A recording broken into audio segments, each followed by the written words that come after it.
Hey everyone! So you're looking for new ways to handle stress, right? Well, we're going deep into how nature can help with that today. That's right. We found some awesome research for you. We'll be looking at stuff from like Health Center NZ. They got this article called The Healing Power of Nature, How Outdoor Activities Reduce Stress. Oh, yeah, I read that one. And we've also got NPR's piece on forest bathing, Yeah, all the science behind it. yeah. It's really interesting how much research there is on this now. It's not just people saying it makes them feel better. There's Right. actual science to back it up. Exactly. And get this, just 2 hours walking in the woods can increase those cancer-fighting proteins in your body Really? for like a whole week. That's wild. It's amazing what just being outside can do. It is. So, I guess we could start with something a lot of people can relate to, like using nature to escape the everyday craziness. Yeah. That Health Center NZ article talks about how connecting with nature helps us step away from all the noise and distractions. It's like hitting the pause button, Like imagine walking into a forest. Yeah. It's just you, the leaves rustling, maybe a stream bubbling. That change in scenery can really make a difference. Huge difference. And that feeling of peace, it leads to lower stress. And it doesn't have to be a huge forest either. Even parks in the city can have a calming effect. That's good, because not everyone has a forest in their backyard. Yeah. And it's not just about feeling calmer. Right. Both articles we've got talk about how being outdoors can actually improve your mood and help you think more clearly. Yeah, studies show there's a strong link between being in nature and having a better mood, better attention span, better memory. Even creativity gets a boost. Wow. So if you're feeling drained or stuck, a walk in the park might be just what you need. It can really refresh your mind. Speaking of refreshing, that Health Center NZ article also talks about how good it is to combine nature with exercise. Like hiking, biking, even gardening. Yeah, I love It gets you outside. A&D releases those feel-good endorphins. It's a win-win. Even something like gardening can be really therapeutic, especially when you combine it with being outside. For sure. Okay, so we've got escaping the daily grind, boosting our mood, and exercising in nature. But now let's talk about forest bathing.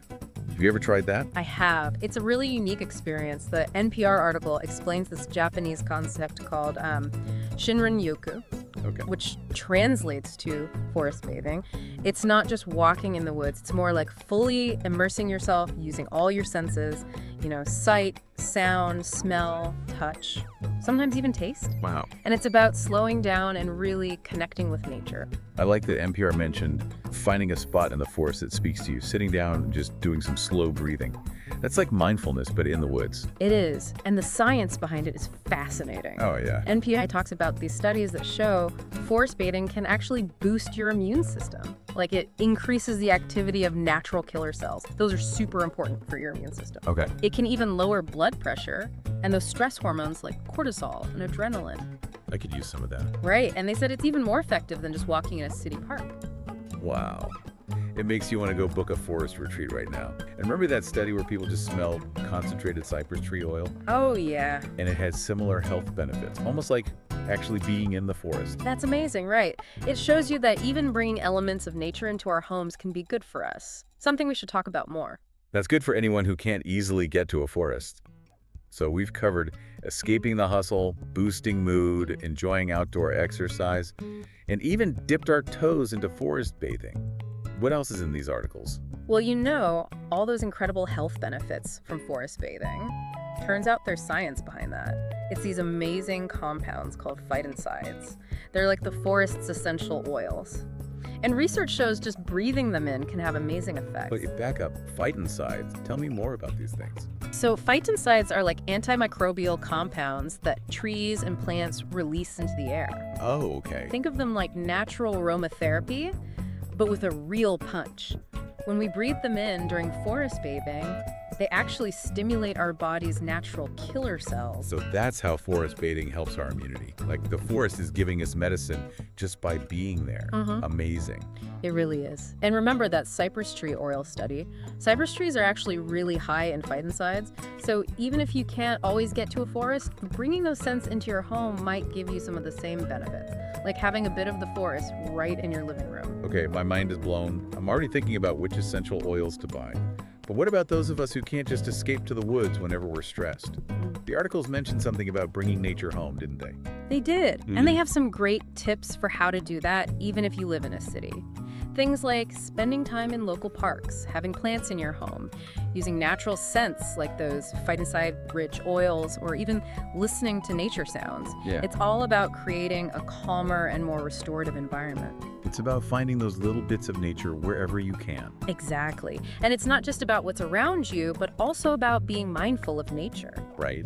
Both the Cleveland Clinic and Health Center NZ articles mention how nature can be a really powerful tool for mindfulness practices, helping you be more present and aware. Yeah. Like they explain how nature can help you practice mindfulness, whether you're doing forest bathing, taking a mindful walk in a park, or even just watching the leaves change in your own yard. Right. It's about engaging your senses and tuning in to the natural world around you. It's about shifting your focus away from all the thoughts in your head and connecting to something bigger than yourself. Exactly. And that connection, that sense of awe and wonder that nature can give you, is incredibly restorative. Speaking of awe and wonder, I still can't get over all those amazing health benefits. Me either. Like boosting your immune system, lowering blood pressure, even increasing those cancer-fighting proteins. It's mind-blowing. It really shows you how connected our bodies are to the natural world.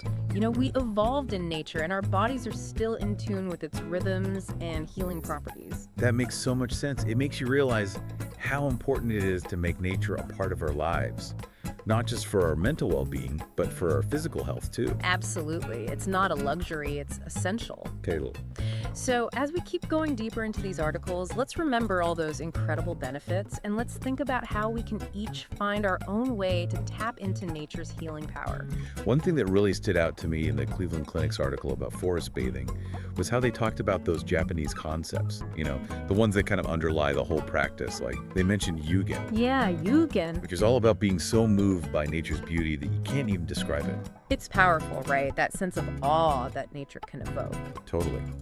And then there's komorebi, which is like that image of sunlight filtering through the leaves. Oh, I love that one. It's so peaceful and serene. It is. It reminds us to slow down and appreciate the simple things in nature. Exactly. And then there's wabi-sabi. It's about embracing imperfection and how everything's always changing. Yeah, accepting that nothing in nature is perfect, and that's part of its beauty. It's a really beautiful philosophy, letting go of that need to control everything and just appreciating things as they are. And all three of those concepts, yugen, komorebi, and wabi-sabi, they're all woven into forest bathing. They really are. It makes you realize that forest bathing is so much more than just a walk in the woods. It is. It's a practice, a way of being, almost like meditation, but in nature. Exactly. And just like meditation, it takes practice. The Cleveland Clinic article talked about that, making it a habit. Right, like playing the piano or any other skill you want to develop. Yeah, exactly. They even suggested aiming for a few hours of immersion at a time. Wow, a few hours. But they also said that even just 15 minutes can help. It's about finding what works for you and making it part of your routine. And if getting to a forest regularly isn't an option, they had some good alternatives, like spending time in a park or even bringing nature indoors. Right. Having plants, listening to nature sounds, even just opening your windows for fresh air. It's all about creating that calmer environment. Exactly. So we've talked about escaping the hustle, boosting mood and thinking, getting exercise outdoors, the magic of forest bathing, and even bringing nature home. You mentioned earlier that the Health Center NZ article explores another side of this.